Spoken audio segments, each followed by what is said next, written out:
কিছু কিছু কষ্ট বুকের মধ্যে জমা করে বেড়াতে হয়। সেই কষ্টগুলো কারো কাছে শেয়ার করা যায় না, আবার সেই কষ্টগুলোই আমাদের আস্তে আস্তে শেষ করে দেয়। 10 টাকার সিগারেটের ধোঁয়া আকাশে না উড়িয়ে ওই 10 টাকা রাস্তার অনাথ শিশুকে দিয়ে দেখুন, বিনিময়ে পৃথিবীর শ্রেষ্ঠ হাসিটা দেখতে পারবেন। কর্মফল আপনাকে ভোগ করতেই হবে, আপনি যতই বড় মহারথী হন না কেন। অতিরিক্ত কষ্ট মানুষের রাগ বাড়িয়ে দেয়। যে মানুষটার মুখে সবসময় হাসি লেগে থাকতো, সেই মানুষটাই এক সময় কথায় কথায় রাগ দেখায়। হঠাৎ করে মানুষের বদলে যাওয়ার পেছনে থাকে সীমাহীন কষ্ট, যা সবাই বুঝতে পারে না। উল্টে তার নাম দেওয়া হয় বদমেজাজি।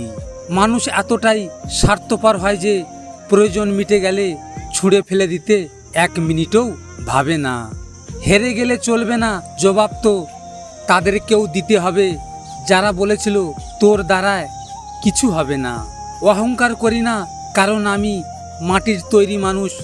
সময় হলে আবার মাটিতে মিশে যাব। শুধু শুধু তর্কের চেয়ে নীরবতা ভালো, প্রতিশোধের চেয়ে পরিবর্তন ভালো। কি ভাবছেন মানুষের উপকার করে মহান হবেন? আপনি ভুল ভাবছেন। এটা স্বার্থের দুনিয়া, কাজ মিটে গেলেই আপনাকে ভুলে যাবে।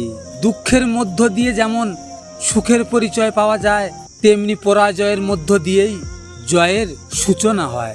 অভাব নেই মানুষের, অভাবটা শুধু মনুষ্যত্ব আর বিবেকের। অহংকার তারাই করে যারা হঠাৎ করে এমন কিছু পেয়ে যায় যা পাওয়ার যোগ্যতা আদৌ তাদের ছিল না। ভিডিওটি ভালো লাগলে পাশে থাকবেন, আর হ্যাঁ, নিজের খেয়াল অবশ্যই রাখবেন, কারণ এটা স্বার্থের দুনিয়া। এখানে নিজের খেয়াল নিজেকে রাখতে হয়, অন্য কেউ রাখবে না।